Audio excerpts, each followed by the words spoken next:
예수께서 무리를 보시고 산에 올라가 앉으시자 제자들이 곁으로 다가왔다.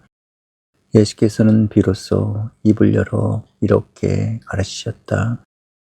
마음이 가난한 사람은 행복하다. 하늘나라가 그들의 것이다. 슬퍼하는 사람은 행복하다. 그들은 위로를 받을 것이다. 온유한 사람은 행복하다.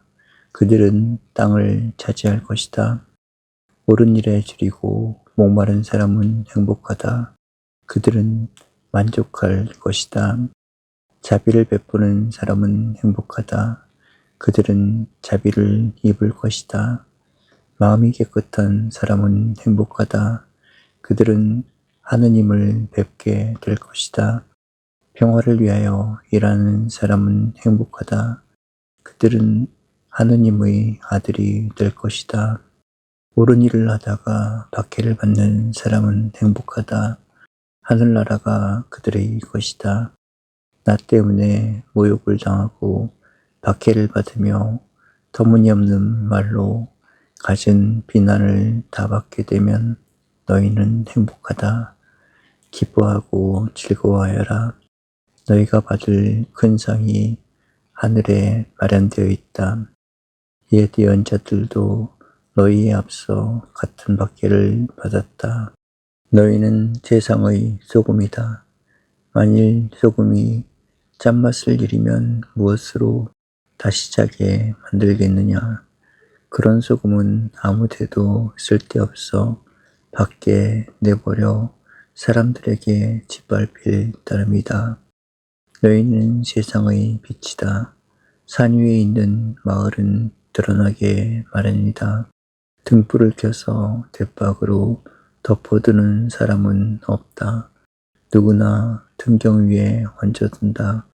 그래야 집안에 있는 사람들을 다 밝게 비출 수 있지 않겠느냐.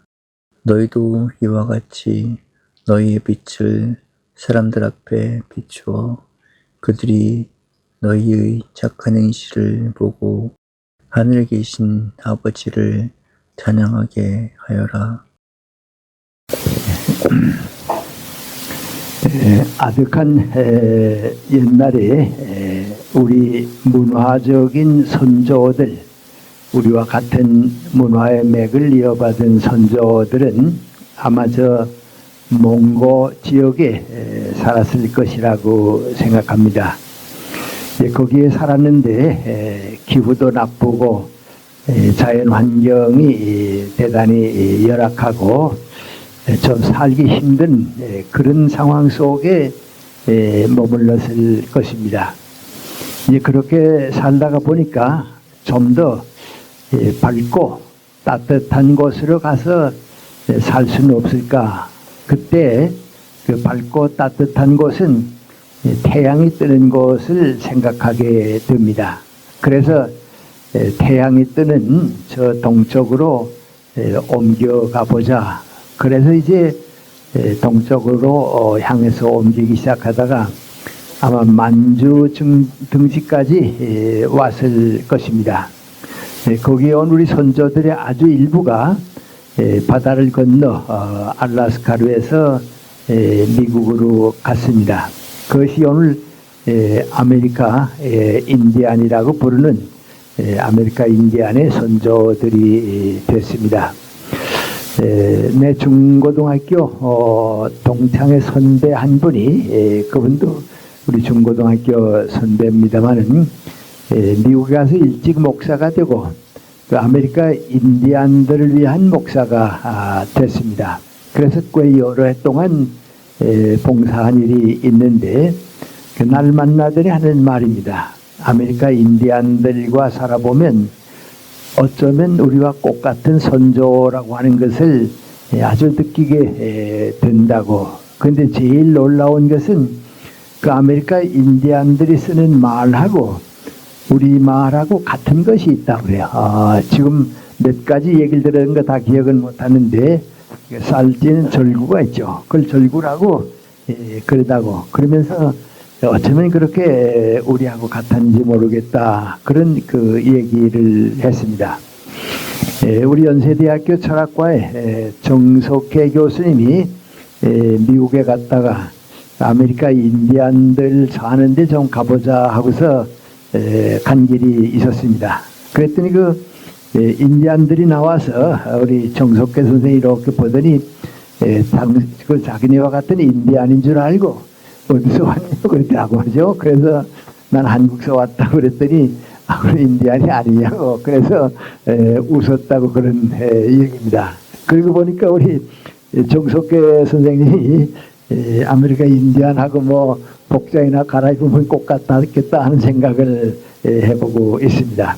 그리고 일본은 글로 건너가고 그리고 만주에 살던 우리 선조들이 좀 더 그 따뜻하고 밝고 그런 곳이 없을까 하다가 압록강을 건너고 두만강을 넘어서 한반도로 내려와서 살기 시작했습니다. 그리고 한반도의 문화적인 우리 선조들이 정착하고 우리도 그 후손들이 돼서 오늘까지 살아오고 있다. 그렇게 생각을 합니다. 또 역사적 사실로 우리가 받아들이고 있습니다. 그래서 그 우리 선조들이 쓴 말 가운데 이 밝다고 하는 말, 따뜻하다고 하는 말, 특별히 밝음이라고 하는 개념이 여러 곳에 나타나 있습니다. 옛날 사람들은 나라 이름을 정할 때 우리가 그런 사회가 됐으면 좋겠다 하고 나라 이름을 정하는데 이 나라 이름이 대부분 밝고 수려한 것과 통합니다. 신라라고 하는 말도 그렇고요. 백제라고 하는 말도 그런데 그때는 흰백자나 뭐 흰백자나 마찬가지로 밝음을 뜻하게 됩니다. 고려라든지 고구려라고 하는 말들이 다 그렇습니다. 그리고 조선이라고 하는 말도 아침에 밝고 수려하고 따뜻함을 표시하고 있습니다. 그 나라 왕들이 그렇습니다. 또 나라 이름이 그렇습니다. 그리고 그 나라의 왕들의 이름도 그 나라를 시작할 때 왕들이 그렇습니다. 동명성왕이라고 하는 것도 동쪽의 밝은 그 임금이라고 하는 뜻입니다. 박혁거세라고 하는 말도 밝게 다스린다고 하는 뜻입니다. 신라에는 우리나라 최초의 국회가 있었습니다. 그 왕이 있고 국회가 있었는데 그걸 화백이라고 그랬습니다. 아주 평화롭고 흰 백이라고 한 말을 쓰고 있었습니다. 그래서 나라의 이름, 나라를 건설한 임금의 이름들의 대부분이 밝다고 하는 뜻과 통하고 있습니다. 그리고 고유명사도 그렇습니다. 백두산이라든지 태백산맥이라든지 소백산맥이라든지 한라산이라든지 이 밝고 수려하고 따뜻함이라고 하는 고르름이라고 하는 뜻이 많이 깔려 있습니다. 그래서 그런지는 모르겠습니다만은 우리나라 사람들이 그 입는 옷이 흰 옷입니다. 백이 동포라고 우리 다 얘기합니다. 우리 왕실에서 입는 옷은 중국에서 왔습니다. 그러나 우리 일반 서민들이 입는 옷은 전부 흰 옷입니다. 관은상제가 있을 때에는 반드시 흰 옷을 입고 가고 그랬습니다. 저도 지금 어렸을 때를 생각합니다만은 평양에서 좀 떨어진 시골 마을에 우리 교회가 있었는데 주일이 됩니다. 되게 되면 인근 5-6 마을에서 그 흰 옷을 입은 교인들이 예배당에 모여들고 예배를 끝내고 돌아가는데 마치 그 자연 숲속에 흰 옷을 입은 그 행렬 같은 인상을 지금도 가지고 있습니다. 역시 흰 옷을 좋아하는 민족이었습니다. 아마 우리나라 그 예술 민속 우리 민속성과 통하는 예술 가운데 상당히 널리 알려진 것은 도자기입니다. 그런데 우리는 흔히 고려 청자해서 청자를 높이 보는데 그건 중국서 전래해 왔습니다. 그런데 중국 것보다도 높이 평가를 받는 이유는 중국의 청자는 그냥 푸른색입니다. 그런데 그 대륙적인 푸른색이기 때문에 좀 어두운 색깔입니다. 그것이 우리나라에 와서 우리가 생산하는 유약을 바르면서 아주 밝은 그 푸른색이 됐습니다. 그 청색이 중국 거하고는 완전히 다른 밝은 청색입니다. 그리고 상감법이 생겼습니다. 그 청자 속에 그림이 그려져 있고 그래서 상감법이 흑백상감이라고 우리 그립니다만은 그 흑백입니다. 상감이 그려져 있고 그렇습니다. 그래도 우리나라 도자기를 대표하는 것은 조선 왕조 겁니다. 조선 왕조 건데 이 조선 왕조가 순수한 우리 그 도자기를 가리켜주고 있는데 대부분이 백자입니다. 가장 그 밝은 색은 흰색입니다. 지금도 우리가 이따만큼 그 무슨 경매되는 걸 본다든지 박물관에 가게 되면 그런 흰색만 가지고 도자기를 만들어 쓴 나라는 아마 우리밖에 없을 겁니다. 불행하게도 이제 우리가 그걸 잘 몰라서 일본 사람들이 먼저 개발을 해주고 그 다음에 이제 우리가 따라가고 그랬습니다. 그래서 이렇게 우리 천암선 선생이 이제 우리에게 준 얘기 드립니다만은 우리 민족이 한반도에 살 때 가장 큰 꿈은 밝고 따뜻한 사회를 만들었으면 좋겠다. 그런 꿈을 가지고 살아왔습니다. 한 분은 불교를 그 배경으로 해서 신라 시대에 그런 사회가 이루어졌고 고려 시대에는 불교를 배경으로 해서 문화를 꽃피웠고 조선 왕조 초기에는 유교 정신을 가지고서 또 한 번 그 밝고 따뜻한 사회를 꿈꿔 왔었습니다. 그런데 불행하게도 신라는 불교로 시작했다가 불교로 끝나고 고려도 마찬가지입니다. 불교 때문에 성했다가 불교로 끝나게 됩니다.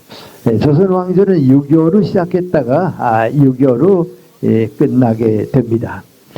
그 다음부터 점점 나라가 기울어지기 시작해서 밝은 사회도 되지 못하고 따뜻한 사회도 되지 못했습니다. 일제시대에는 더욱 그러했습니다. 그래서 밝기보다는 어두움이 더 많고 따뜻하기보다는 차가운 생활을 쭉 해오고 오늘 와서야 비로소 경제가 조금 올라가면서 좀 더 이렇게 밝고 따뜻한 사회를 만들었으면 좋겠다. 그런 생각을 우리 모두가 하고 있습니다.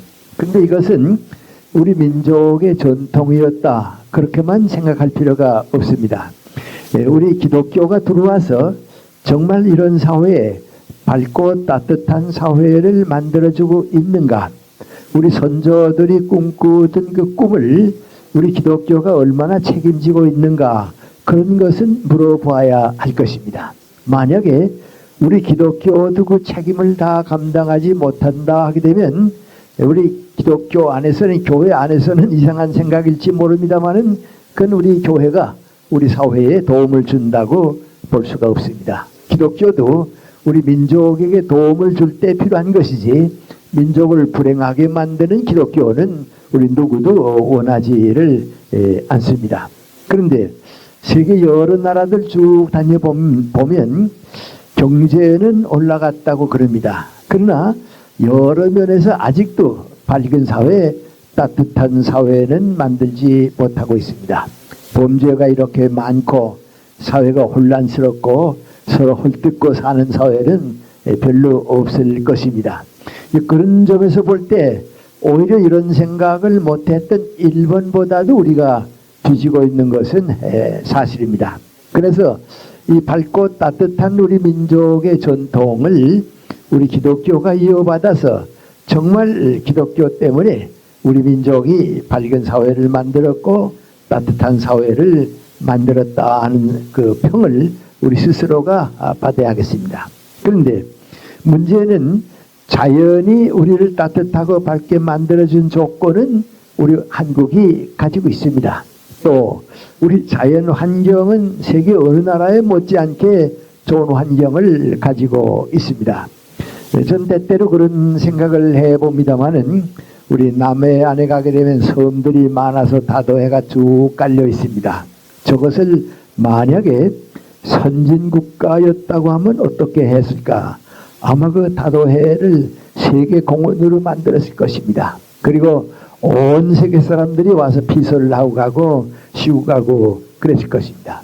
여러분도 요새 여행을 많이 해보시니까 잘 아십니다만 사실 우리 한반도만큼 이렇게 아름다운 사회, 아름다운 자연, 아름다운 풍치는 거의 없습니다. 전부 다 인간이 만들어 놓은 것이지 이렇게 아름다운 것은 참 찾아보기 어렵습니다. 그런데 문제는 이제 밝고 아름다운 그 사회, 그리고 따뜻한 사회를 만드는 것은 자연이나 환경이 만들어주는 게 아니고 우리 인간관계에서 이루어지는 것입니다. 사람이 사람을 어떻게 대하면서 사는가 하는 데서 인간관계에서 이루어지는 것이고, 그리고 이것은 매일매일 우리들의 생활 속에서 아주 가까운 데서부터 해결되어 나가야 하는 겁니다. 그래서 오늘은 우리 좀 이론적인 거 과거에 얘기하던 좀 이렇게 그런 것 피해서 아주 일상생활에서 좀 더 밝고 따뜻한 사회를 만들어 보자. 그러기 위해서 우리는 무엇을 위해서 살았으면 좋겠는가, 무슨 책임을 졌으면 좋겠는가 하는 생각을 아주 가까운 데서 빛과 소금이 될 수 있는 길이 무엇인가, 그런 생각을 몇 가지 좀 해보았으면 합니다.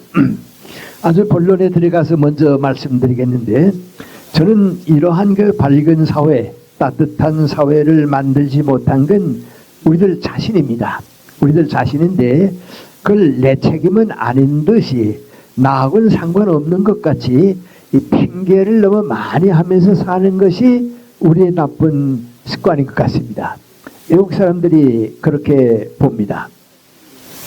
지금은 얼마나 컸는지 모르겠습니다만 일성신약이라고 하는 한때는 상당히 좋은 그 제약회사가 있었습니다.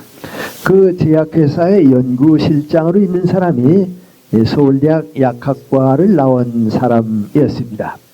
언젠가 한 번 그 사람하고 얘기를 하다가 그 연구실장이 나보고 그런 얘기를 했습니다.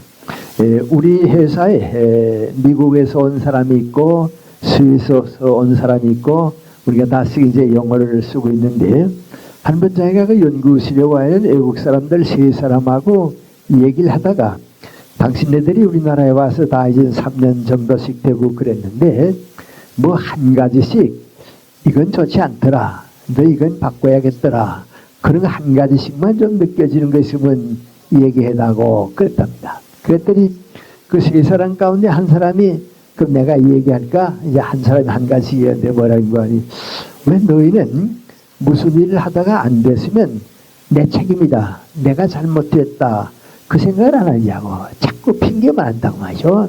누가 하는 걸 보고서 했더니 그렇게 됐다고, 기자에 하라서 그랬더니 했다고 그러고, 뭐 하고 되면 내 잘못이라고 말이죠. 이거 내 실수라고 하는 게 없이 왜 자꾸 이렇게 핑계만 하냐고 말이죠. 이상하다고. 우리는 뭐 하다 잘못됐으면 우선 내 책임인데, 내 잘못인데 넌 그게 없더라 말이죠. 그런 지적을 하더라는 겁니다.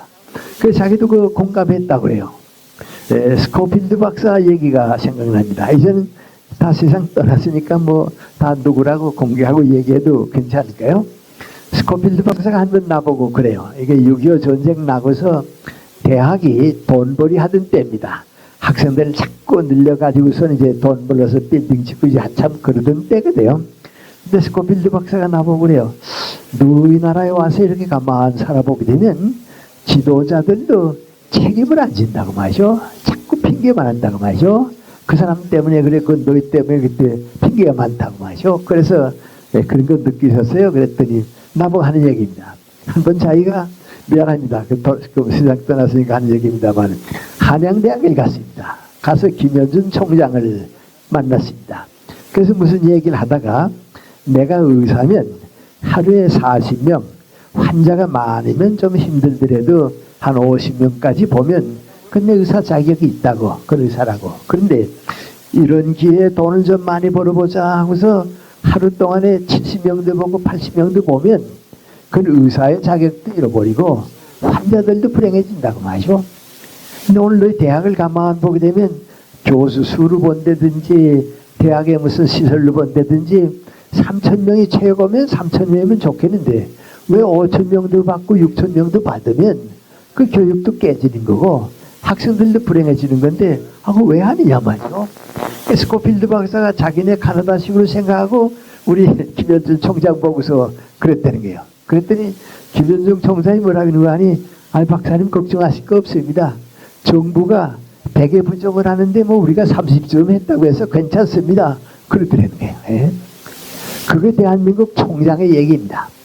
정부가 100에 부정을 하는데 우리가 뭐 30점 했다고 해서 괜찮습니다. 그렇습니다. 그러니까 모든 잘못은 너 때문입니다. 예, 너 때문이지 나 때문에 내가 실수했다 하는 얘기가 전혀 없습니다. 그래서 캐톨릭에서 한번 김수환 측위에 앞장서서 이래 가지는 안 되겠다. 이거 민족성을 바꾸지 않으면 안 되겠다. 그래서 그 차에 스티커를 붙이고 다녔다고요. 그 붙인 게 뭔지 아닙니까? 나 때문이다 그럽니다. 이건 너 때문이라고 좀 흥거지 말자. 여당은 야당 때문이고 야당은 여당 때문이고 정부는 국회 때문이고 국회는 정부 때문에 이거 나 때문이다. 맞아요. 내 책임이다. 그 써붙이고 다니자. 그랬던 때가 있고 그렇습니다. 개인만 그런 건 아닙니다. 북쪽에서 하는 얘기 가만 보게 되면 북한은 전부 대한민국 때문에 못 산다고 그럽니다. 예? 또 우리는 또 뭐라는가? 북한 때문에 이렇게 됐다고 그럽니다. 전부가 나는 책임 안 집니다. 핑계하고 남에게만 책임을 돌리게 되고 맙니다. 이거 바꾸지 않으면 안 됩니다. 근데 그것이 그 다음에 쌓여서 원한이 됩니다. 원한이 되게 되면 저는 상상 안 했던 범죄, 사회악이 나타나게 됩니다. 혹시 기억하시는지 모르겠습니다만 어제가 4.19 기념일이죠. 그 바로 전날 4월 18일에 작년에 무슨 일이 있었습니까? 버지니아 공과대학에서 우리 한국 국적 학생 하나가 33명을 죽였습니다. 그러면 뭐하니? 자기도 모르게 원한이 쌓이고 쌓여서 자기는 책임지지 않고 남에게만 원한을 돌리다가 그런 불행을 가지고 옵니다. 바로 얼마 전엔 또 무슨 일이 생겼습니까? 남대문, 숭례문 불질른 사람도 그렇지 않습니까? 뭐든지 내 책임 아닙니다. 너 때문에, 정부 때문에, 가난한 사람은 부자 때문에 가난하고 전부 그렇게 잘못되어 가는 것이 우리들의 뜻입니다. 그런데 이것이 그럼 이제부터 핑계하지 말고 내 책임을 느끼자. 내 책임을 느끼자. 그래야겠는데 그럼 그 내 책임으로 느끼자고 하는 사회가 어떤 변화를 가져와야 하느냐. 오랫동안 우리는 권리와 의무가 공존하는 사회를 모르고 살았습니다. 윗사람은 권리를 가지고 아랫사람은 의무만 가지고 살았습니다. 그러니까 윗사람은 아랫사람에게 의무를 주고 권리는 내가 가지고 있습니다.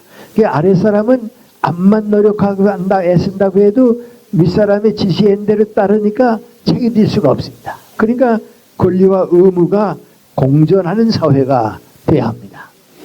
제가 겪었던 일이기 때문에 좀 오래전에 얘기입니다. 한 번 은행 간부들을 위해서 강연을 갔습니다. 아마 지금 생각하니까 그때는 국민은행 때였던 것 같습니다. 을지로 입구에 있는 은행에 강연을 갔는데요. 그 강연을 가다가 이렇게 쓱 보니까 전문인 방에 앉아서 이제 강연 시간을 기다리는데 거기에 카렌다가 하나 걸려 있습니다. 근데 그게 국민은행 카렌다가 아니고 어느 개인 회사 카렌다가 걸려 있었어요. 그래가 그 전문인 보고 물어봤습니다. 작년에만 해도 내가 은행 카렌다를 모두 쓴 일이 있고 그랬는데 금년에는 카렌다가 없습니까? 왜 은행 거 쓰지 않고 개인 회사 가고 붙어있네? 그랬더니 아 선생님 모르셨군요. 금년에는 모든 은행이 다 카렌다가 없습니다. 그래요. 아니 왜 카렌다가 없습니까? 그랬더니 재무부에서 카렌다 만들지 말라 그래서 우리도 한번 만들었습니다. 그래서 다른 데서 얻어왔습니다. 그래요. 그래요 하고 듣고 왔습니다. 오면서 나 혼자 생각했습니다.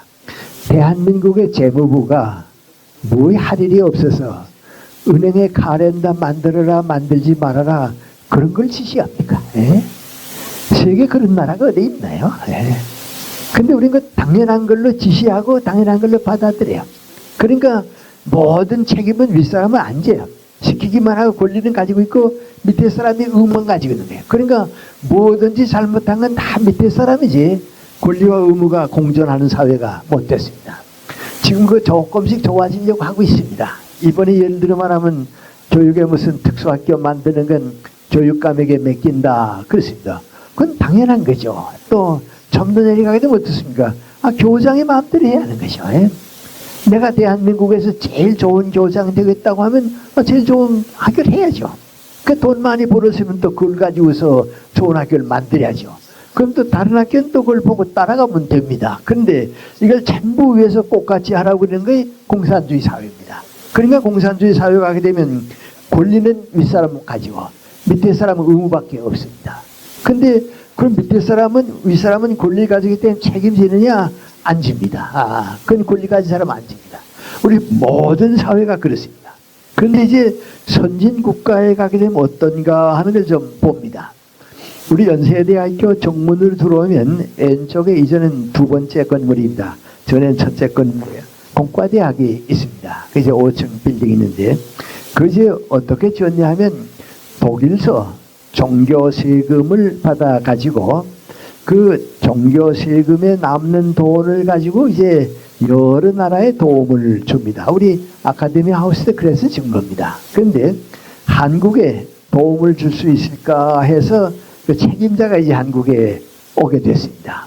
그때 우리 이우주 총장이 연세대학교 총장이었는데 그 소식을 듣고서 우리가 기독교 대학이고 그러니까 이번에 도움을 받아서 공과대학을 좀 지어야겠다. 그래서 이제 계획을 세우고 있다가 그 책임자가 오기 전에 신청을 했습니다. 우리 연세대학교는 기독교 대학이고 전쟁 이후에 가난하고 그러니까 집을 짓지 못하는데 좀 도와줬으면 좋겠다 그랬습니다.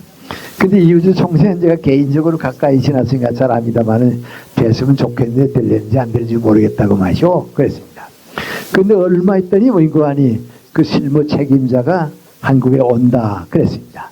그러니까 우리 이우주 총장이 문과대학 동문과에는 김병옥 교수를 찾아서 당신이 통역도 좀 하고 뭐 될 수 있는 좀 얻어오도록 노력해 달라고 말이죠. 그러니까 그 김병옥 교수는 20년 동안 독일에서 산 사람입니다. 하고 부인이 독일 여자입니다. 그게 아주 뭐 독일통이죠. 그 김병옥 교수가 나보고 그래요. 이우주 총장이 날 찾더니 통역도 좀 하고 좀 봐달라고 그래서 이제 그 책임자가 오게 되면 내가 만나서 교섭하게 됐다고 말이죠. 그래요. 좀 잘해서 지어보자고 그랬습니다. 근데 그분이 온다 하니까 이우주 총장이 되는 거 아니 공항에 마중 나가려고 그랬습니다. 그랬더니 그 김병옥 교수가 가지 말라고 말이죠. 아직 얻은 것도 아니고 그런데 내가 가서 이제 맞이하겠다고. 그 맞이해가지고 든 거 아니 우이동 아카데미 하우스에 와서 이제 머물렀습니다. 그리고 와서 이제 신청받은 걸 여러 가지를 이제 조사하고 다 살펴보고 이제 그랬습니다. 한데 한 번 김병옥 교수가 나보고 그래요. 그분이 여자분인데 비싼 거 하게 되면 그건 뇌물이 되니까 안 되고 아주 값싼 거 선물을 하나 했으면 좋겠는데 좀 알아봐 달라고 그래요. 그래서 뭐 했으면 좋을까 아마 인사동에 가서 우리 민속품 가운데 여자분들이 좋아할 만한 거 하나 골랐으면 어떨까 그랬더니 좀 해달라고 말이죠. 이건 학교가 하는 건 아니고 내가 내 아내하고 개인적으로 하려고 하니까 좀 봐달라고 말이에요. 그래서 이제 그 여자분을 만났어요. 만났는데 한국 여자 같으면 그렇게 너절한 옷을 입은 사람이 별로 없어요. 아주 초라한 옷을 입고요. 버스 전부 알아가지고 다니지 택시도 안 타요. 버스 한 택시 타고도 어떻게 된 거 아니 전부 지도를 연결해가지고 오고 이제 그래요. 그 나도 보고 있어요. 저 여자가 저거 그렇게 많은 돈을 결정할 권리가 있나 뭐 가서 보고하면 위해서 결정하겠지. 나도 그렇게 생각했어요. 그 이우주 총장이 여자를 만나보니까 뭐 초라해 보이고 여자 그 그리거든요. 그러니까 되는 거 아니 그 김병옥 교수 보고서 여기는 둬두고 통역은 뭐 다른 사람이 하면 되니까 당신 좀 독일 본부에 가서 교섭 좀 하라고 말이죠. 그러니까 김병옥 교수가 나보고 그래요. 아니 책임자가 여기 왔는데 내가 가서 교섭한다고 되겠냐고 말이죠. 우리 총장이 뭐 좀 이상하게 생각한다고 말이죠. 그 나도 그래서요. 그 여자가 돼야 되겠냐고 말이죠. 그러니까 윗사람한테 가야지 되겠냐고 그랬더니 아니 책임자가 왔는데 어떻게 내가 갔냐고 말이죠. 못 간다고 말이죠. 그래서 내가 총장하고 그랬어요. 김병옥 교수한테 좀 맡겨보자고 말이죠. 그 여자가 몇 곳을 다 다녔습니다. 지방도 다 다녀보고 뭐 아마 한 3개월 머물렀을 거예요. 3개월 머물더니 그 이우주 총장 보고 뭐라 그런 거 아니 될 가능성이 있으니까 준비하라고 그래요. 그 이우주 총장이 나보고 그래요. 그 뭐 여자 혼자 와서 그게 되겠냐고 말이죠. 윗사람하고 교섭을 해야 되지 말이죠. 그러더니 어떤 거 아니 가게 됐어요. 그 총장이 이제 뭐 전속 나간다 하니까 김병옥 교수가 내가 나간다고 말이요. 그랬어요. 그러니까 오니까 총장이 뭐라고 했습니까? 빨리 가라고 말이요. 가서 좀 윗사람한테 이제 좀 가서 교섭하고 오라고 말이요. 그 김병옥 교수가 나보고 그래요. 아니 왔던 사람이 된다고 해서 되는 거지. 내가 윗사람 가서 어떻게 하겠냐고 오히려 이상하게 생각할 텐데 나 못 간다고 말이요. 우리 총장은 내가 간다고 말이요. 그랬다고 말이요. 그러니까 김병옥 교수가 왜 신무자가 된다는데 왜 가냐고 말이죠. 그 다음에 된 다음에 감사하러 가면 모르지만 왜 가냐고 말이죠. 그 여자 가지고 되겠냐고 말이죠. 그걸 가서 얼마 있더니 연락이 왔는데 뭐 이거 아니 얼마 도와줄 테니까 말이죠. 5층 건물에 대한 비용을 우리가 도와준다고 왔어요. 그래서 총장이 그 다음에 어떻게 하는 거 아니 가서 고맙더니 인사하러 가세요. 그 나보고 그래요. 그 여자가 와서 다 하더라고 말이죠. 우리 그 아무것도 아닌 여자들 하는데 비서도 없이 혼자 오더니 다 결정하더라고 말이죠. 그때 내가 느낀 게 뭔가 아니 저 사회는 권리와 의무가 공존한 사회입니다. 한번 맡겼으면 그 사람에게 모든 책임이 있습니다. 근데 우리는 지금 그거에 없습니다. 전부 윗사람은 권리 가지고 밑에 사람은 의무만 가지고 일하니까요. 핑계할 수밖에 없거든요. 그걸 바꿔야 합니다. 그래서 여러분이 작은 일이라든지 큰 일이라든지 일단 그 사람에게 권리를 주었으면 그 의무까지 주고 의무가 있는 곳에는 권리도 줘야 합니다. 심부름을 하나 시키더라도 이건 내가 말아서 내 최선을 다해서 노력해라 말이죠. 우리 그거에 500년 동안 없었습니다. 그래서 앞으로 그런 사회가 되지 않으면 안 됩니다. 그 여자 한 사람이 와가지고서 그 막대한 결정권을 가지고 가세요. 그 다음에 누구 오지도 않았어요. 그 여자 보고 받고서 그냥 그들 위해서 결정해서 돈 얻어와서 집을 짓고 그랬습니다. 그래서 핑계하지 않는 사회가 돼야 합니다. 선한 일에서 내가 책임을 질 줄 아는 사회가 돼야 합니다. 그 다음에 두 번째, 이게 다 인간관계의 문제인데요. 밝고 따뜻한 사회가 되기 위해서 우리가 고쳐야 할 점이 있습니다. 핑계하는 사회가 되지 않고 모든 책임은 내게 있다고 하는 거 알아야 합니다. 그 다음 두 번째는 민구하니 더 이상 욕하고 비난하는 습관을 좀 없이 했으면 좋겠습니다. 저도 여러 나라를 뭐 다녀보기도 하고 선진 국가들 가보고 그럽니다마는 우리 민족이 좀 욕을 잘하는 민족입니다. 욕하기 좋아하고요. 욕 잘하는 민족입니다. 이게 또 개인만 그런 게 아니고 우리 민족 그 사회가 다 그런 것 같아요. 그래서 다 그러지 않아요? 배 아픈 건 참는데 뭐 배 고픈 건 참는데 배 아픈 건 못 참다고 말이야. 남이 잘 되는 건 못 보니까 자꾸 욕하는데요. 그건 아닙니다. 그런데 제일 제가 지금 걱정스러운 건 민구하니 욕 잘하는 민족 개인이 될 뿐만 아니라 우리나라는 욕 잘하는 지도자가 그만 윗사람이 돼야 해. 적어도 지도자가 되려고 하면 욕을 잘해야 돼요. 존경받으려고 해도 욕을 잘 먹고 잘하고 마죠. 예, 그래야 돼요. 닥터 로스라고 감리교 의사 선교사가 우리나라에 와 있었습니다. 근데 그분이 어떻게 그분보다도 그 부인하고 가까워지게 돼서 이제 좀 가까이 이제 지나고 그랬습니다. 한번 원주에 무슨 강연회가 있어서 갔습니다. 갔더니 그 닥터 로스가 나보고 그래요. 나 김생한테 뭐 하나 물어봤으면 좋겠다 그래요. 그게 뭐냐 그랬더니 지난달에 사상계가 나왔는데 그 장준하선의 사상계가 나왔는데 그걸 읽어보니까 내가 잘못 읽었나 해서 좀 이렇게 도와달라고 읽어보니까 그 장준하 씨가 뭐라 그러는 거 아니 박정희 대통령을 육군 소장으로 돌아오라 마셔. 그리고 한번 나하고 담판하자 마셔. 그렇게 나왔더라고 마셔. 그래서 어쨌든 대통령이 됐는데 이제 육군 소장으로 돼가지고 한번 담판하자 하는 것이 좀 이상하다. 그래서 물어봤다고. 물어봤더니 그래서 우리가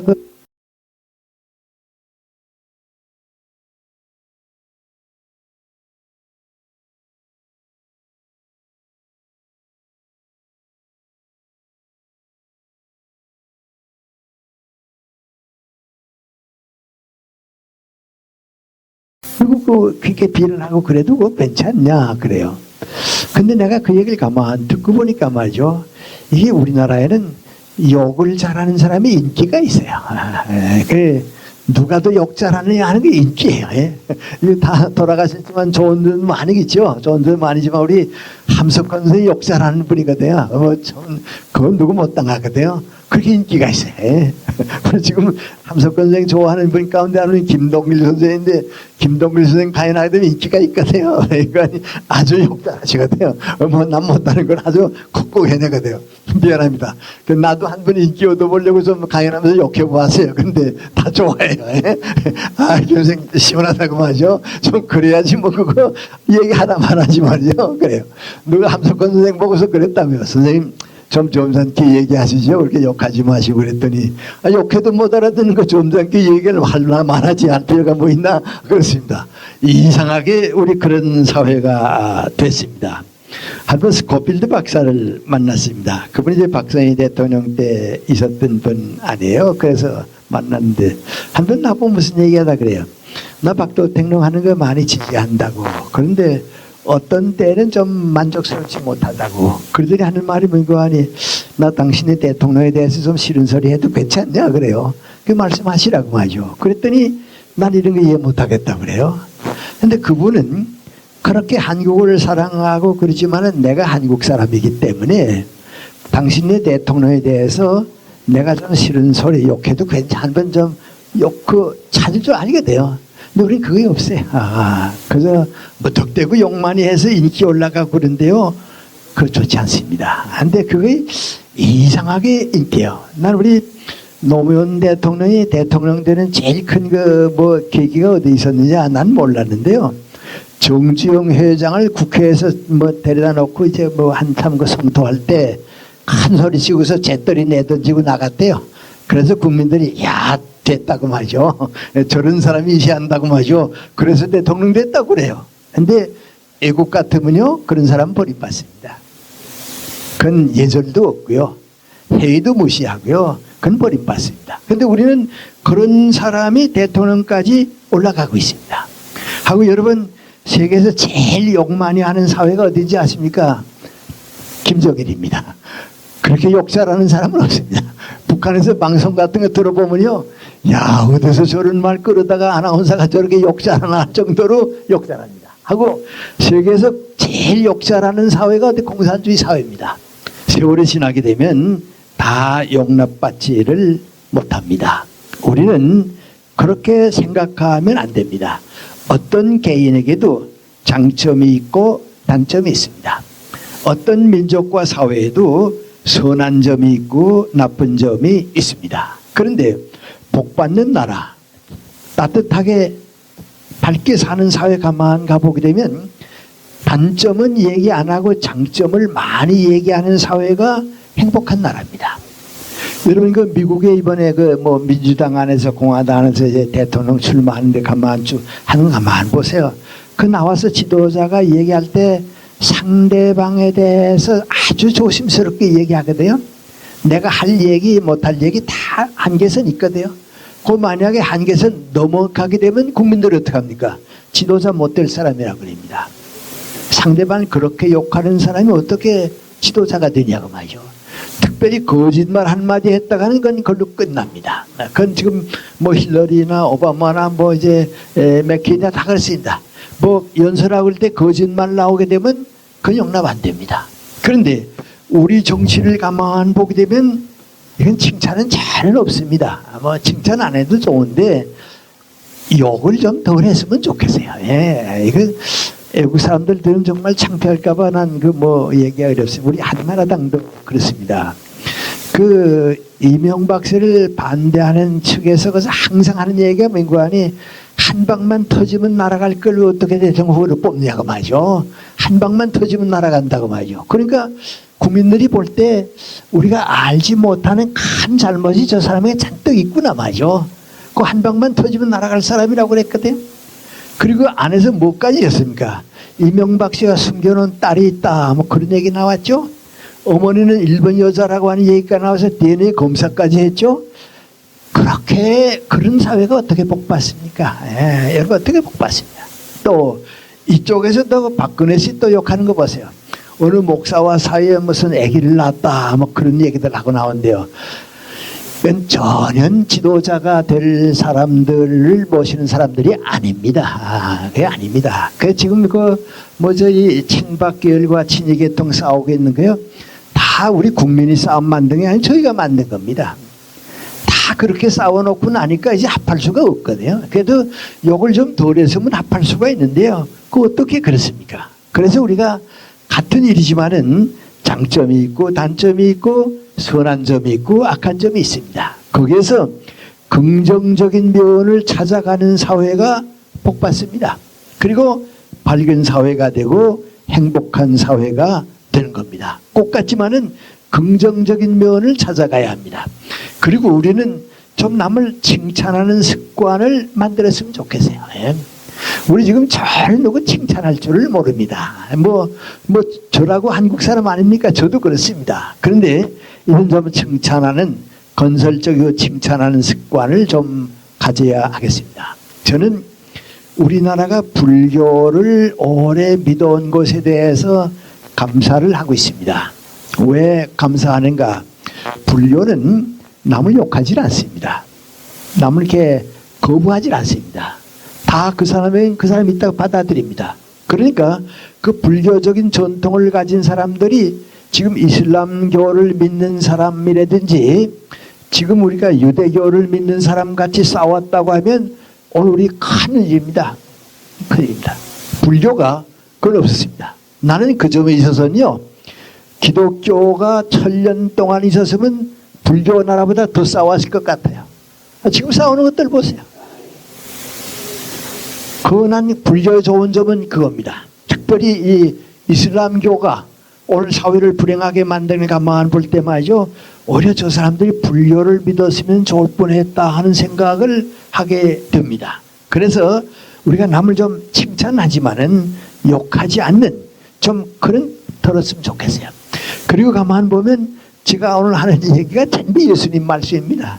남 욕하는 사람 지옥 간다고 그래서요. 예수님 말이죠. 남 미친놈이라고 그러면 용서 못 받는다고 그래서요. 욕하지 않아야겠어요. 건설적이고요, 좀 이렇게 칭찬할 줄 아는 습관을 가져야 합니다. 칭찬한다고 하는 건 그만큼 내가 배운다고 하는 겁니다.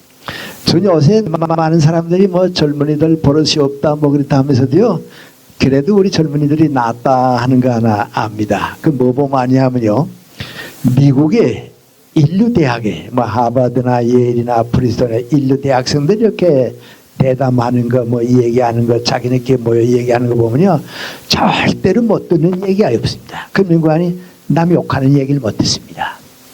참 그 젊은 애들 참 좋습니다. 나 그 애들 보게 되면요, 우리도 좀 저런 교육을 받았으면 좋겠는데 하는 생각 꼭 합니다. 절대 남 욕하는 게 없습니다.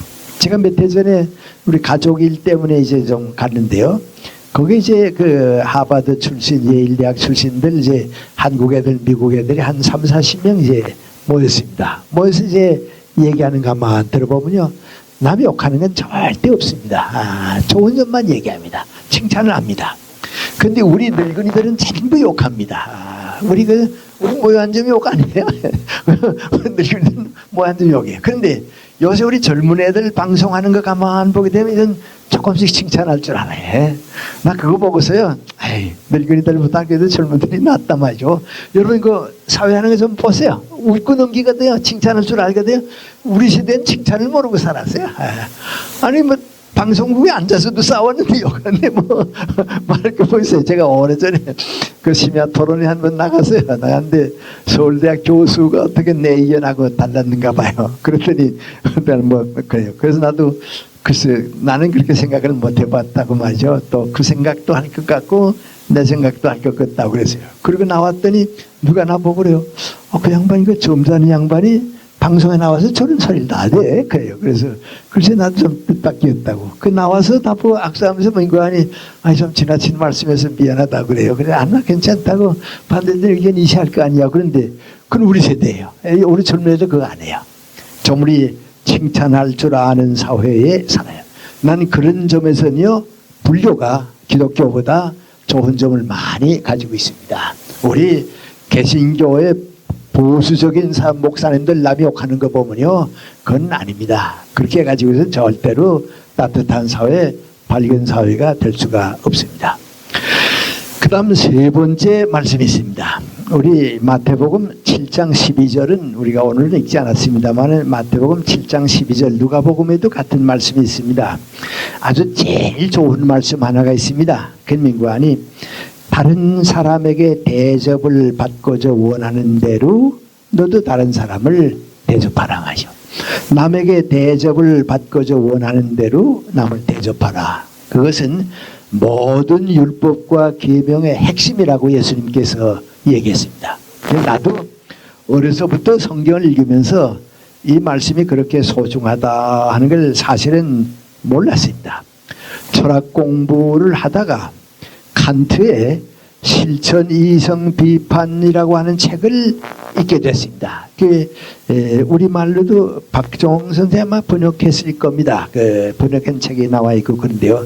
그 책이 있는데 그것은 세계적인 철학자인 칸트가 이 사람이 사회생활을 하는데 대인관계에 있어서 선이 무엇이냐, 절대적인 선에서부터 시작해가는데 그 선이 무엇이냐, 그것은 누구든지 이렇게 생각하고 행동하지 않으면 안 된다, 그 얘기입니다. 그게 이제 크게 두 가지 규범을 내리웠는데 모든 사람이 그렇게 행해도 좋다고 생각할 정도로 너도 그렇게 해라, 그 규범이 나옵니다. 그래서 이제 규범윤리의 역사에서 가장 높은 위치를 차지합니다. 그런데 사실 나도 그 철학을 공부하고 그걸 이제 그 책을 읽고서 느낄 때 민구하니, 그때 비로소 느낀 건 민구하니 칸트가 평생 동안 연구한 것이 예수님 말씀 가운데 남에게 대접을 받고자 원하는 대로 남을 대접해라, 그 말씀을 평생 연구한 겁니다. 그 사람 평생 연구해서 철학적으로 그거 하나 찾아냈는데 예수님 아주 쉽게 말씀했습니다. 그런데 쇼펜하우엘이 칸트를 비판하면서 뭐라 그런지 아십니까? 그 규범윤리의 핵심인데, 예를 들어 말하면 거짓말하면 안 되니까 거짓말하지 말아라, 그건 누구나 아는 것 같다고. 그런데 거짓말만 하지 말라고 하는 규범을 떡 만들어 놓고 거짓말은 누구나 하면 안 되니까 하지 말아라 그랬는데, 환자가 의사가 들어왔을 때 선생님 제 병이 죽을 뼈입니까? 그랬을 때 의사가 거짓말 하면 된다고 해서 예, 죽을 뼈입니다. 얼마나 더 살 것 같습니까? 2주일만 살면 힘껏 살 것 같습니다. 그렇게 얘기하면 됩니까, 여러분? 그런 의사가 그 의사로 탈 수 있습니까? 그러니까 쇼팽하우엘이 뭐라 합니까? 저거 칸트는 원칙만 내세웠지 통할 수 없는 원칙이라고 말이죠. 여러분, 그 잔발잔 얘기가 나오죠. 레미제라블 얘기가 나오죠. 그건 대단히 좋은 작품입니다. 정말 휴머니즘이 있는 작품입니다. 한번 내 친구하고 일본에서 대학생활 때 그 영화가 와서 영화를 보러 갔습니다. 보러 갔는데 사는 이제 학생들이 젊은들이 많이 있어서 이제 보는데, 이놈의 친구가 영화 보다가 한 장면을 보더니 하더니 울기 시작해요. 그래서 내가 너무 창피해서 울지 말라고 말이요. 그래서 그랬더니 울면 나와요. 그래서 야, 너 그렇게 울어서 내가 다 망신스러운데 왜 울었냐 그랬더니, 그게 뭐 나온지 아세요? 잔발잔을 평생 따라다니고 잡으려고 하는 자비라는 형사가 있거든요. 이 형사가 어떻게 하는 거 아니, 그 지하도에서 이제 어떻게 하는 거 아니, 이제 혁명이 됐기 혁명군 송에서 잔발잔을 잡으러 오는 거예요. 따라오는 거예요. 그런데 그 형사라고 하는 걸 알고서 어떻게 하는 거 아니, 그 혁명군이 그 형사를 붙들어요. 붙들어서 어떻게 하는 거 아니, 이놈 죽이려고 그래요. 총 쏴서 뭐 지금 전쟁하는 중이니까 총 쏴서 죽이려고 그래요. 그 잔발잔이 가만 보니까 자기 붙들어서 잡아 죽이려고 평생 따라다니는 형사가 돼요. 그 이제 죽게 됐거든요. 그러니까 잔발잔이 뭐라고 하니, 내가 죽일 테니까 나한테 맡기라고 해요. 그럼 내가 끌고 나가 죽이라고 말해요. 그 끌고 나가요. 끌고 나가서 그 형사 미마에다가 총을 갖다 대고서 난 당신을 쏠 수가 없으니까 빨리 도망가라고 살려줘요. 그만 그것을 살아남고 남아서 자벌이 어떻게 형사가 어떻게 하는 거 아니, 잔발잔을 못 잡아요. 비로소 뭐 느끼는 거 아니, 자기가 착화되는 거, 선화되는 게 뭔가. 그 총을 쏘려고 하다가 못 쏘는 거, 거기서 살려주는 거 보고서 내 친구가 엉엉 운 거야. 그렇게 좀 감동적이야. 근데 그 잔발잔 얘기 보게 되면 재밌는 얘기가 있는데요. 잔발잔이 도망을 가는데 수녀원에서 수녀가 이제 나와요. 나오니까 잔발잔이 뭐인 거 아니, 날 좀 살려달라고 그래요. 그러니까 수녀가 뭐인 거 아니, 쓱 보더니 도망치는구나 하더니 저쪽으로 도망가라 그래요. 그래 가요. 그 다음에 이제 형사들이 잡으러 가요. 잡아와서 신호 보고서 뭐라 하는 거 아니, 지금 여기 죄인 법인이 하나 왔는데, 자라는데 어디로 왔냐 그래요. 그래서 수녀님이 잠깐 기도해요. 하나님, 제 거짓말을 용서해 주십시오. 그러면 이거 아니, 일로 간다 그래요. 그 일로 가서 살아요. 근데 그 수녀님이 잠깐 기도하고서 하는 그 원인이 뭐인 거 아니, 아까 그 도망가는 사람의 모습을 보니까, 얼굴을 보니까 착하거든요. 형사들이 뭔가 그 오히려 악하지 착하거든요. 그래서 거짓말 하는 게, 수녀로서 거짓말 하거든요. 그런 일이 현실인데 칸트는 거짓말 하지 말라 그런다고 해서 거짓말 안 할 수가 있냐 그래요. 그런데 남에게 대접을 받고 저 원하는 대로 남을 대접하라. 그러면 그런 문제 다 풀리잖아요. 그 예수님이 얼마나 융통성 있게 얘기했어요. 칸트같이 뭐 이렇게 몇십 년 연구해 가지고서 논리적으로 내세운 게 아니고요. 아주 쉽게 너희 어떻게 사는 거냐. 다른 사람한테 나는 이렇게 해줬으면 좋겠다 하는데 대접하라 말이죠. 그렇게 되라고 말이죠. 그렇습니다. 그런데 이게 우리 사회에 아주 악습이 하나 있습니다. 그 민관이 모든 인간관계가 상하관계로 맺어졌기 때문에 이 직업의 상하관계 때문에 인간의 상하관계를 근황 유지해가는 잘못, 이건 참 큰 잘못입니다. 이건 선진국가에 가면 없습니다. 정승화 장군이 참모총장으로 있을 때 전두환 때문에 잡혀가 가지고서 이제 뭐 고생하고 그러지 않았어요? 그러다가 이제 정권이 바뀌면서 이제 복권되고 이제 그랬거든요. 그 정승화 장군이 불려놉니다. 그리고 아주 사람이 그 군인답지 않게 아주 이렇게 조용한 사람입니다. 그분이 지금 원주죠. 일군 사령부의 참모장으로 있을 때입니다. 그러니까 별 둘 달았을 때입니다. 그 나보고 우리 장병들한테 강연을 좀 하고 이제 그 사단에 다니면서 좀 강연해달라고 해서 이제 갔습니다. 가서 강연을 맡아가지고 이제 강연하면서 내가 무슨 얘기를 했냐 하게 되면, 군은 계급 사회이기 때문에 계급이 올라가면 인격도 올라가고 지식도 올라가고 다 올라간 걸로 착각하기 쉽다고, 그건 괜찮다고. 그런데 내가 계급이 높기 때문에 그 계급이 낮은 사람에게 인간의 권리와 인간의 존엄성을 무시하면 안 된다고. 직책의 상하관계는 있지만은 모든 인간은 평등해야 한다고 하는 생각을 우리 군인은 가지 않는다고. 특별히 장교들이 가지 않는다고. 나는 부하를 사랑해라 하는 게 다른 게 아니고 부하들의 인간의 권리와 양심을 소중히 여겨주는 거라고 말이죠. 그런 얘기를 했어요. 아마 그 정승화 장군이 그 강연을 좀 감명 깊게 들었는가 봐요. 그리고 강연이 끝난 다음에 이제 참모장실에 와서 나보고 그래요. 김성 오늘 강연 참 좋은 강연 해줬다고. 우리 군에 있으면서 그런 얘기를 거의 들어보지 못한다고. 그저 계급 올라가면 다 올라간 걸로 알지 못하고. 우리 전두환 대통령 같은 게 있잖아요. 그래서 뭐 윗자로 올라가면 제가 뭐든지 최고지. 다 그 사람 밑에 있잖아요. 신과대 교설들이다 신학 강의하는 분인데 뭐 말해서 뭐합니까? 그 전두환 대통령 얘기하면 재밌습니다. 저희 어린이 공원 있죠? 거기 가면 이제 그 밑에 사람들이 다 애들 누구 오라 그리고 오늘 대통령 오면 이런 질문해라 이런 질문해라 다 시키고 대통령한테 가서 이런 질문하고 이렇게 대답하라고 다 가르치고 가거든요. 그 전두환 대통령이 가서 이제 애들하고 얘기하는 질문 받고서는 다 이제 가르쳐 주고 보고 뭐 이제 그거 했다고요. 그래서 이제 국민들한테 이제 좀 인기 얻는 거죠. 근데 이 양반이 그 습관이 돼서 말이죠. 교수들 데려다가도 강의하고요. 신학자들 데려다도 강의하라고 그런다고 말이죠. 그러니까 내가 대통령인데도 내가 들으라 하는 셈이죠. 그 군인이 그렇습니다.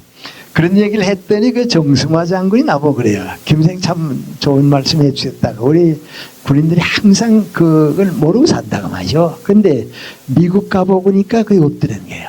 미국은 계급은 다 계급대로 철저하게 지키면서도 그 군인과 꼭 같은 인권이라고 말이죠. 그렇다고 말. 그러면서 하는 얘기예요.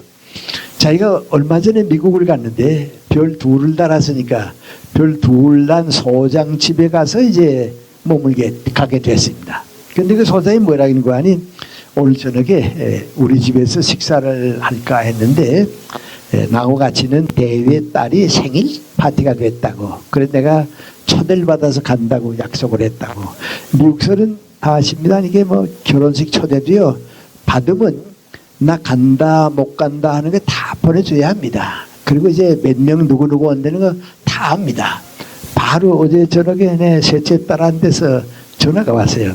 아버지 LA에서 이제 그 7월 7일 떠나시게 됐는데 7월 4일에 내 아는 집에 결혼식이 있다고. 그래서 이제 나도 가고 내 사위도 가게 되겠는데 아버지 가실 수 있어요? 만약에 호텔에 머무시든지 가시고 싶으면 지금 명단 올려놓아야 하니까 말이요. 간다고 연락해야 하니까 어떠시겠어요? 그래요. 그게 누구냐? 그랬더니 내 사위의 서울대학 동창이라고 그래요. 그리고 그 신랑의 그 신부가 신랑의 어머니는 또 내 딸하고 고등학교 동창이에요. 그래서 하나는 내 사위의 동창이고 하나는 내 딸의 고등학교 동창이 돼서 가야 한다고 그래요. 그렇게 가까운 사이면 나도 가자 그랬더니 그럼 아버지 명단 그제 간다 그러겠습니다. 그랬더니 그러라고 그랬어요. 그렇게 갑니다. 그러니까 누구든지 그랬습니다.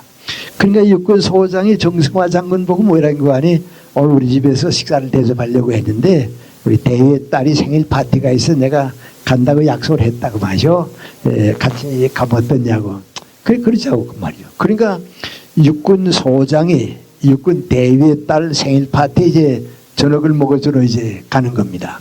그래 그 육군 이제 미국 사람은 평복 신사복을 갈아입고 가고 자기는 별 불난 걸로 이제 갔습니다. 갔는데 아무래도 그 생각이지 않아요? 난 소장이다, 난 대위다 하는 생각이 있거든요.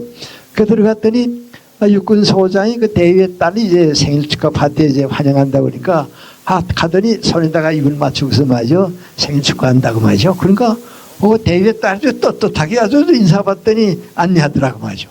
그 또 자기도 그리 할 거 아니에요. 그래서 또 생일 축하한다고 그랬더니 또 떳떳하게 안내해 주더라고 말이죠. 그리고 와서 가만 생각해 보니까 육군 소장이 대위의 딸에게도 그 딸의 존엄성 내 딸과 마찬가지로 인정해 준단 말이죠. 그게 우리에게는 없다고 그래요. 그 사람은 뭐인 거 아니? 그게 우리에게는 없다고. 그렇습니다. 그래서 우리가 인간적인 평등은 누구나 가지고 있어야 합니다. 직책의 상하는 그걸 또 지켜야 합니다. 그런데 우리는 이 직책의 상하를 무시하고도 인간의 평등이 가능한가 하는 착각을 하는데 그렇지 않습니다. 그러니까 이거 우리도 나도 이제 뭐 중소기업의 사장들한테 이런 얘기하게 되면 거 아니? 선생님 밑에 사람들 꾹 눌러줘야죠. 조금만 인정해 보세요. 머리 위에 올라오려고 그럽니다. 그렇습니다. 그 직책의 상하관계는 철저합니다. 그러나 인격의 상하관계는 있어야 합니다. 그걸 우리가 모릅니다. 이제 그것 때문에 제가 드리는 말씀인데 뭐인고 아니 우리 크리스찬들은 다른 건 못하지만은 다른 사람의 직업을 소중히 여기는 거 하나는 보여줬으면 좋겠어요. 예. 이건 다른 사람의 직업도 내 직업과 똑같이 소중하다고 하는 걸 좀 보여줬으면 좋겠어요. 그래서 쉽게 말하면 이렇습니다. 미화원은 나는 대학 교수이기 때문에 비교가 안 된다. 그 생각을 누구나 가지게 되는데 내 아버지나 내 가족 가운데 가난해서 미화원이 있다고 한번 생각해 보세요. 그러면 내 아버지에게 내 가족에게 다른 사람이 어떻게 대해주기를 원합니까? 내 직업이나 똑같이 대해주기를 원하지 않습니까? 그러니까 어떤 직업이든지 소중히 여기는 사람이 이게 크리스찬입니다. 저는 그래 지금도 오래전부터 그렇습니다만은 버스를 타든지 택시를 타게 되면 반드시 인사합니다. 버스 전 요새 대중교통 많이 하니까 버스 하루에 몇 번씩 탑니다만 꼭 거기서 타는 법 없습니다. 수고하십니다 한다든지 고맙습니다 하고 탑니다. 하면 이 나이 많은 사람이 저렇게 정중하게 인사하는 걸 보고서 그 기사들 꼭 답례합니다. 고맙게 생각합니다. 택시 기사 보고서 친절하라고 그러면서 나는 욕하고 그런 법은 없습니다. 우리 모두가 택시 기사에게 고맙게 생각하게 되면 그 사람도 친절해지는 겁니다. 우리 차장들에게 전부 기사들에게 고맙게 생각하고 친절하게 되면 친절해지는 겁니다. 그래서 다른 사람의 직업을 좀 소중히 여겨주는 습관은 꼭 가져야 합니다. 이건 조금 너무 지나친 얘기입니다만은 우리 영문과 오화숙 선생이 한번 나보고 그래 같이 지나다가 우리 그 당시 다 그렇잖아요. 우리 교수들도 이제 다방 같은 데 가면 나이 좀 많은 교수들은 마담하고 이제 농담하고 그리고 좀 젊은 교수는 그 레지라 그러죠. 그 아가씨들하고 이제 농담하고 다 이제 그렇게 되거든요. 습관화가 됐거든요. 그리고 오화숙 교수도 그래요. 나도 당연히 그랬다고. 근데 김생하고 어디 같이 가게 되면 아주 좀 어색할 정도로 레지 아가씨들한테도 정중하고 마담한테도 인사하고 그래서 그 뭐 좀 어색하다 그렇게 느꼈는데 자기 요새 느꼈다 그래요. 그게 뭐 느꼈냐 그랬더니 만약에 내가 이제 중병을 알아서 죽었다. 내 어린 딸들이 가난하고 갈 데가 없어서 다방에 가서 레지가 됐다든지 식당에 가서 서빙하게 됐다. 그러면 그 다른 아가씨들이니까 내가 농담도 하고 그랬지. 내 딸이 그렇게 됐을 때 다른 사람들이 내 딸을 어떻게 대해줬으면 좋을까 그 생각을 해봤다는 게요. 그러니까 이거 내가 잘못 살았다 말이죠. 그게 아니었구나 하는 걸 느꼈다고. 일찍 느끼는 게 좋습니다. 예. 그 어린 아가씨들이라고 말이죠. 내가 이렇게 농하고 그런 것도 좋지만 인간적으로 사랑해야 합니다. 왜요? 내 딸도 그럴 수 있잖아요. 우리 아버지도 묘한이 될 수 있잖아요. 이 다음에 내 아들도 묘한이 될 수 있거든요. 그래서 다른 사람에게 그 소중히 여긴다고 하는 것은 그 사람들의 직업을 소중히 여기는 것은 이건 대단히 귀한 일입니다. 남에게 대접을 받고 원하는 대로 남을 대접하라고 하는 것이 바로 그것입니다. 이제 그렇게 됐을 때 이게 아무것도 아닌 것 같습니다만은 밝은 사회, 따뜻한 사회가 이루어지게 되는 것입니다. 그래서 예수님께서 우리에게 주신 건 화내지 말아라, 남을 비판하지 말아라, 성내지 말아라, 전부 그저 가볍게 얘기하니까 너무 가벼우니까 우리는 그 잊어버리고 삽니다. 그러나 우리 선조들이 몇백 년 동안 이루어왔던 뜻이 그것입니다. 다음 말씀을 못 드리고 다음 시간에 조금 더 넘어가야겠습니다만 우리는 그런 생각할 때 아브라함과 이스라엘 민족은 어떻게 되었을까 그런 생각을 합니다. 그런데 아브라함 때는 개인과 가정이 하느님 앞에서 신앙을 가지고 살던 때입니다. 그것이 이제 모세에게 와서는 민족과 하느님 앞에서 민족 신앙이 됐습니다. 그때까지는 밝은 사회, 따뜻한 사회가 못 됐습니다. 그걸 그대로 누려받은 유대인들이 밝은 사회, 따뜻한 사회를 못 만들고 살고 있습니다. 그와 같은 성격을 가진 이슬람 교도들이 그걸 못 가지고 살고 있습니다. 이제 예수님이 오셔서 아주 쉽게 우리에게 가르쳐 주고 남에게 대접을 받고자 원하는 대로 남을 대접하라고 우리에게 가르쳐 준 다음부터 그 뜻이 이루어지는 사회가 지금 밝고 따뜻한 사회가 되고 있습니다. 기독교는 그래서 귀중한 겁니다. 그래서 우리 모두에게 책임 있는 겁니다. 적어도 우리 교회가 이만큼 있고 크리스찬 수가 이만큼 많다고 하면 오늘과 같이 어두운 사회, 오늘과 같이 험악한 사회가 된 건 이거 우리의 책임입니다. 핑계 절대 할 필요 없습니다. 누구의 잘못인가? 정치가의 잘못이 아니고 우리의 잘못입니다. 누구의 잘못인가? 목사님과 신부들의 잘못입니다. 나는 옳고 너희들은 틀렸다고 하는 생각을 가진 사람들이 바로 우리 기독교 안에 많이 있기 때문에 그렇습니다. 그래서 우리가 아주 소박하게 인간답게 예수님의 말씀을 그대로 받아들일 수 있어서 몇천 년 동안 우리 선조들이 원했던 밝고 따뜻한 사회를 대한민국 전체와 한반도에 이루을 수 있는 사회의 뜻이 예수님의 뜻과 더불어 시작하고 열매 맺을 수 있을 수 있다고 하는 생각을 구축해야 하겠습니다. 그것이 바로 우리들의 신앙생활에서 보여지는 하나의 아름다운 결실, 아름다운 또 주님의 부탁이 돼서 좋으리라고 생각합니다. 기도드리겠습니다. 주님, 저희들은 크리스찬의 수가 많아진 것을 자랑 삼아 왔습니다. 어디에 가든지 십자가가 달린 교회와 성당이 가득한 것을 좋은 것으로 생각해 왔습니다. 그러나 우리들이 원하는 밝고 따뜻한 사회는 이루어지지 못하고 있습니다. 우린 그것을 정치가들의 잘못이라고 말합니다. 우린 그것을 사회 지도자들의 잘못이라고 생각합니다.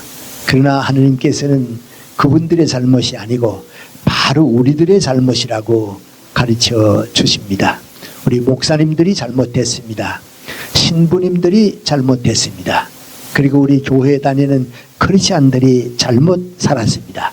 이제라도 저희들이 내 책임은 내가 질 줄 알고 더 좋은 사회를 위한 책임을 핑계하고 회피해서는 안 되겠습니다. 항상 입버릇같이 되어 있는 남을 흉보고 비난하는 생활을 우리는 더 이상 계속해서는 안 되겠습니다. 그리고 모든 점에서 어떤 직업을 가지고 있든지 그 직업은 다 나를 위한 것입니다. 나는 그 일을 하지 못하고 있습니다. 그 모든 분들이 나를 위해서 버스를 움직이고 기차를 움직이고 식당을 운영하고 모든 것이 나 위해서 해주고 있습니다. 거기에 대해서 우리가 정말 감사하고 정말 보답할 줄 알고 정말 하나님의 뜻 안에서 사랑을 나눌 수 있는 사회가 되어야 하겠습니다.